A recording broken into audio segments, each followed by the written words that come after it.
Tatlong barangay pa sa Malabon ang binabahada sa masamang panahon. Isa sa mga residente roon nalunod pa sa ilog. May ulat on the spot, si Bernadette Reyes. Bernadette? Tiyan natagpuan na ngayong alas 9 ng umaga ang mga labi ni Jerome Orea, 19 years old, na nalunod sa ilog sa Malabon kahapon. Ayon sa ina ng biktima na si Edith, nagpaalam daw sa kanya ang kanyang anak na magsaswimming sa ilog pero hindi niya ito pinayagan. Laking gulat na lang niya nang dumating sa kanyang bahay ang mga kaibigan ni Jerome, dala ang balitang nalunod raw ang anak. Humingi ng tulong ang mga residente sa Philippine Coast Guard.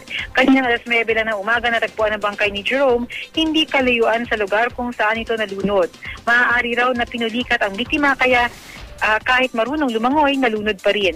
Ayon kay Dr. Romel Lizan, City Health Officer ng Malabon, posible ring tinamaan ng hypothermia ang biktima. Ito yung kondisyon kung saan nilalamig ang katawan at mga kalamnan dahilan para hindi maikilos ang katawan.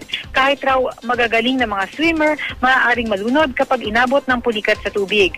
Labis naman ang pagsisisi ng ama ng biktima na si Jose dahil marami raw pangarap ang anak sa buhay.